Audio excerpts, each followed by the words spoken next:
Halo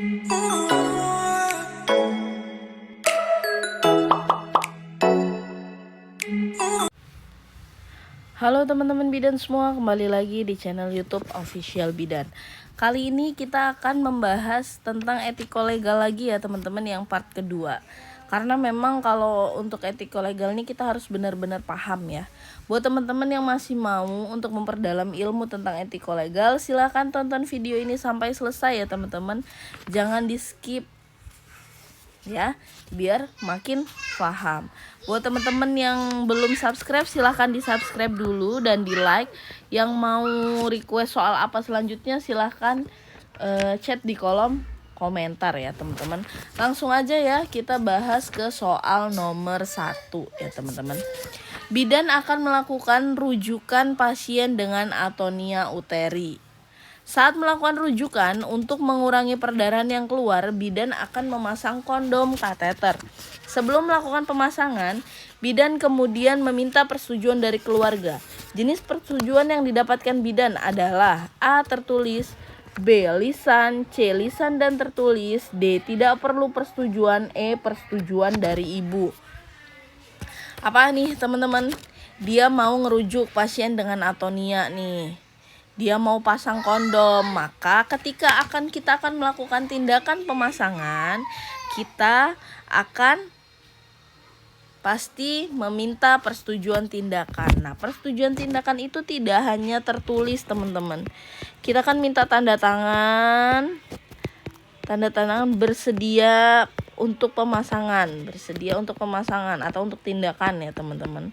Kalau di sini di soal ini untuk pemasangan kondom kateter ya. Nah, ketika kita minta tanda tangan untuk bersedia secara tertulis ya kan, ini tertulis, maka kita harus menjelaskan kan secara lisan. Menjelaskan dulu bagaimana cara pemasangannya, efek sampingnya, dan yang terbaik untuk pasiennya. Maka jenis persetujuan yang didapatkan bidan di dalam kasus ini adalah secara lisan dan tertulis teman-teman. Gak mungkin kalau tertulis aja tiba-tiba kita nyodorin ya kertas doang gitu tanpa ngomong apa-apa, kan gak mungkin. Lisan doang kita ngomong doang. Nanti kalau ada kasus apa-apa, kita tidak ada bukti kalau hanya secara lisan. Maka harus secara lisan dan tertulis. Paham ya teman-teman? Oke. Yang kedua, perempuan usia 15 tahun selamat dari bencana dan hanya menderita luka ringan, tetapi orang tuanya belum dapat ditemukan. Saat ini remaja tersebut tinggal di lokasi pengungsian dengan kakaknya yang terus-menerus menanyakan orang tuanya. Kakak remaja tersebut meminta bidan untuk tidak menyampaikan dahulu berita tentang orang tua mereka. Pertanyaannya, apakah prinsip etika bidan pada kasus tersebut? A. Veracity, B. Beneficient, C. Autonomy, D. Confidentiality, E. Non-malefficiency. Apa teman-teman? Teman-teman udah tahu belum arti dari masing-masing? Veracity, beneficient, autonomy. Udah tahu belum? Oke, kalau belum tahu kita jawab dulu ya. Jadi ini semua merupakan prinsip etik yang harus ditaati ya teman-teman. Ini adalah prinsip etik yang harus ditaati oleh nakes ya, tenaga kesehatan. Jadi ada autonomi atau kita sebut dengan otonomi ya biasanya. Nah, itu adalah bidan, kalau kita sebagai bidan harus menghargai hak-hak pasien. Ini adalah menghargai hak-hak pasien. Hak-hak pasien. Terutama dalam pengambilan keputusan. Ya, dalam pengambilan keputusan.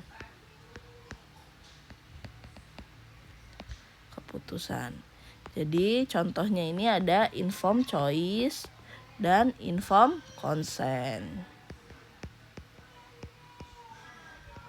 Consent ya. Kalau beneficiency itu bidan punya kewajiban moral untuk melakukan suatu tindakan demi kebaikan pasien. Melakukan tindakan demi kebaikan pasien. Contohnya adalah episiotomi. Itu untuk kebaikan pasien kan teman-teman. Kalau dalam persalinan kita nggak lakukan episiotomi, resiko di bayinya kalau nggak bisa keluar, ya kan, partes macet, partes lama, ya kan. Resiko juga di ibunya kalau robekannya jadinya sampai ke anus karena tidak dilakukan episiotomi gitu ya. Tapi episiotomi juga harus sesuai dengan indikasi ya. Nah, kemudian yang ketiga ada non malefisiensi. Nah, kalau non malefisiensi ini adalah bidan harus melarang tindakan yang membahayakan atau memperburuk keadaan pasien. Jadi, melarang tindakan yang memperburuk pasien. Keadaan pasien. Misalkan kalau pasiennya menolak KB, maka jelaskan resiko dan manfaat KB. Karena kalau dia tidak ber-KB, maka nanti anaknya misalkan banyak. Terus memang dia beresiko nih, baru bersalin dengan sesar, tapi dia nggak mau KB. Kalau resiko hamil lagi kan itu membahayakan, memperburuk ke pasiennya kan, keadaan pasien gitu. Nah, kita sebagai bidan itu menjelaskan, harus menjelaskan resiko dan manfaat gitu ya. Terus kalau confidentiality itu adalah menjaga kerahasiaan. Sebagai bidan kita harus bisa menjaga kerahasiaan dan privasi pasien. Jadi kita nggak boleh ngebuka identitas atau siapapun yang kita tahu tentang pasien itu kalau ada orang lain yang nanya ya teman-teman, kecuali di depan hukum. Oke. Kalau veracity itu adalah sebagai bidan kita harus jujur tentang segala sesuatu yang berhubungan dengan keadaan dirinya selama ia menjalani perawatan. Jadi kita tuh harus jujur ke pasien sama keluarga pasien tentang segala sesuatu yang berhubungan dengan keadaan si pasien selama ia menjalani perawatan. Jadi contohnya itu kayak bidan memberikan informasi tentang resiko dan tindakan dari persalinan dengan SC pada masa sebelum operasi. Jadi kita jelaskan dulu efek sampingnya nanti. Kita nggak boleh nutup-nutupin efek samping yang terjadi setelah operasi gitu. Makanya kita sebagai bidan harus jujur atau kita sebut dengan veracity gitu untuk prinsip etikanya. Nah, kalau di sini berarti apa nih? Dia ada anak remaja 15 tahun, dia kena bencana. Ya, berarti di sini dia menderita luka ringan, tapi orang tuanya belum ditemukan nih, teman-teman. Ya kan? Orang tuanya belum ditemukan. Nah, dia sama kakaknya. Nah, si kakaknya bilang sama si bidan nih untuk tidak memberitahu si adiknya ini kalau orang tuanya ini belum ditemukan. Nah, terus apa prinsip etik yang dilakukan bidan? Yang D, menjaga kerahasiaan dan privasi pasien. Karena kalau kita menceritakan tentang orang tuanya yang belum ditemukan, anak itu tambah syok. Jadi kita sebagai bidan harus mengutamakan prinsip etik confidentiality atau kerahasiaan untuk menjaga kondisi mental dari si anak perempuan remaja itu, karena saat ini kondisi masih belum stabil. Sehingga kita sebagai bidan tidak menyampaikan dulu tentang kondisi orang tuanya yang belum ditemukan. Gitu ya teman-teman. Paham ya? Kita lanjut ke soal nomor 3. Seorang pasien usia 18 tahun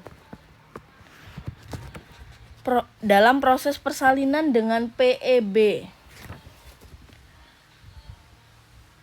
berada di Ponet Puskesmas. Kemudian bidan memberikan penata laksanaan sesuai dengan kasus PEB. PEB ini maksudnya teman-teman. Yaitu bidan menjelaskan akan dilakukan tindakan pemberian MGSO 4. Setelah alat dipersiapkan, bidan mengatakan sesuai kesepakatan kita tadi ya Bu, saya akan melakukan pemasangan infus untuk memasukkan obat MGSO 4.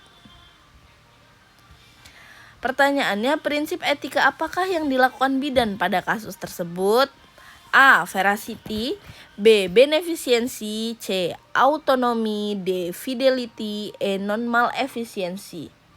Apa nih teman-teman? Apa teman-teman? Masih ingat kan? Apa sih veracity tadi?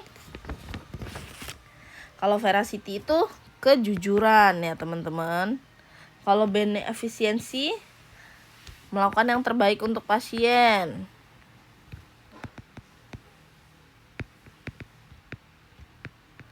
Kalau otonomi, menghormati hak pasien.